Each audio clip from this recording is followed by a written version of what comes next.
یزید کا صرف یہی بد کرداری کا مرحلہ نہیں تھا، اس کربلا کے صحرا کے اندر یزید نے جس طرح امام حسین رضی اللہ تعالیٰ عنہ کو شہید کیا اور حضرت امام حسین کے خاندان کو شہید کیا، جب مدینہ المنورہ پر یزید نے مسلم بن عقبہ کو مقرر کیا، جس کو بزرگوں نے مصرب بن عقبہ کہا ہے، تو اس کو کہا 3 دن تک مدینے کا حرم تمہارے لیے حلال ہوگا، جو چاہو تم کرنا، اور شامی فوجوں کو اجازت ہوگی۔ تو وہاں بھی انہوں نے 10,000 تابعین اور 700 صحابہ کو شہید کیا۔ حضرت ابو سعید خدری رضی اللہ تعالیٰ عنہ گھر سے باہر نکلے، کافی بوڑھے ہو چکے تھے، تو انہوں نے حضرت ابو سعید خدری کو پکڑ لیا، کہا تم کون ہو؟ کہا مجھے ابو سعید خدری کہتے ہیں۔ تو کہا ہاں تمہارا نام سنا ہے، اور داڑھی سے پکڑ کے کھینچا اور کہا کہ ہے تمہارے پاس جو ہمیں دو؟ تو کہا کہ میرے پاس تو کچھ بھی نہیں، میں تو فقیر آدمی ہوں۔ تو ان کے گھر ان کو لے گئے، تو 2 کبوتر رکھے تھے حضرت ابو سعید خدری نے، تو وہ کبوتر لوٹ کے لے گئے۔ تو ایک خاتون کے ابھی بچہ پیدا ہوا تھا، اور قابلہ نے، دائیا نے وہ بچہ ماں کی چھاتی پہ لٹایا، اور وہ ماں کا پہلا دودھ پی رہا تھا۔ تو یہ جا کے کہنے لگے نکالو تمہارے پاس جو کچھ ہے، جو کچھ ہے وہ ہمیں دو، ورنہ تیرے بچے کو نہیں چھوڑیں گے۔ تو ماں بچے سے مخاطب ہو کے کہتی ہے، ابھی بچہ پیدا ہوا ہے اور ماں سے پہلا دودھ پی رہے، کہ بیٹے اگر میرے پاس کچھ ہوتا، وہ قیمتی سے قیمتی چیز بھی ہوتی، تیری جان کے لیے قربان کرتی، لیکن اس وقت میرے پاس کچھ ہے نہیں۔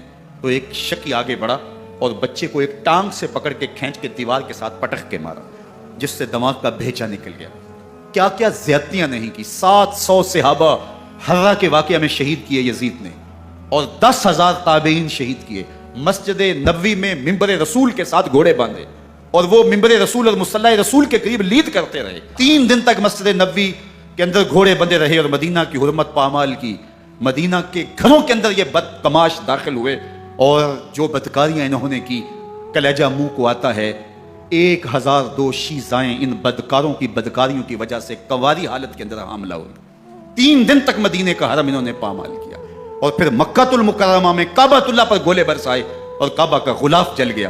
وہ تو یزید مر گیا، اور حضرت عبداللہ ابن زبیر رضی اللہ تعالیٰ عنہ نے اپنی خلافت کا اعلان کیا۔ یزید کے یہ کرتوت تھے، ادھر اہل مدینہ کو ستایا، ادھر اہل مکہ کو ستایا، اور رسول اللہ صلی اللہ علیہ وسلم کے خانوادے کی بے حرمتی اور توہین کی۔ نہ صرف انہیں قتل کیا گیا، ان کی لاشوں پہ گھوڑے دوڑائے۔ ابن سعد اور شمر جو ہے وہ خیموں میں داخل ہوا، اور مخدرات اسلام کی چادریں چھیننے کی کوشش کی۔ حضرت زینب سلام اللہ علیہ نے مخاطب ہو کے کہا ہمارے چہرے کے رکھوالے چلے گئے ہیں، ظالم تو خیال نہیں کرتا ہم رسول اللہ کی بیٹیاں ہیں۔ حضرت شہربانو، حضرت زین العابدین اور حضرت زینب سلام اللہ علیہ، ان تینوں کو ایک اونٹ پہ باندھا گیا، اور باقی اونٹوں پہ باقی سادات کو، حضور کی شہزادیوں کو باندھا گیا، رسیوں میں جکڑا گیا، اور اونٹوں پہ باندھ کر کے کوفے کی جانب آگے آگے شہیدوں کے سر چل رہے ہیں، اور پیچھے یہ قافلہ چل رہا ہے۔ اور جب یہ قافلہ وہاں سے گزرا جہاں لاشیں پڑی تھی، امام زین العابدین 14 سال کے تھے اور بیمار تھے، اور ان کا حوصلہ نہ ہوا، وہاں غشی ان کے اوپر آنے لگی۔ اور وہ منظر ابن کثیر نے، باقی لوگوں سب نے لکھا ہے کہ پھر جب ان کی یہ حالت ہوئی، تو پھر سیدہ زینب سلام اللہ علیہ، جنہوں نے ابھی تک بڑے حوصلے کے ساتھ ساری مشکلات کا مقابلہ کیا تھا، اب ان کے بندن ٹوٹ گئے اور آنکھوں سے آنسو بہنے لگے، اور سیدہ زینب نے امام حسین رضی اللہ تعالیٰ عنہ کی لاش پہ کھڑے ہو کے، اور وہ روندی ہوئی لاش، ٹوٹی ہوئی ہڈیاں، اور وہ برینا بدن، کٹا ہوا سر نیزے کی نوک پہ، اور لاش یہ پڑی ہے، تو حضرت سیدہ زینب نے مدینے کی طرف منہ کر کے جو ہے وہ حضور سے فریاد کی، رسول اللہ، اے پیارے آقا، یا جدہ ہو، اے ہمارے نانا محترم، یہ دیکھیے آپ کا حسین پڑا ہوا ہے۔ بدن سے کپڑے اتار لیے گئے، خاک ہوائیں اڑا رہی ہیں، اور اس کے اوپر چادر جو ہے وہ مٹی کی پڑ گئی ہے، یا محمد آہو۔ اور آگے فرمایا حضور آپ کی اولاد کاٹ دی گئی، اور پھر کہا بناتوں کا سبایا، حضور دیکھیے آپ کی بیٹیوں کے ہاتھ باندھ دیے گئے ہیں، اونٹوں پہ کس دیا گیا ہے۔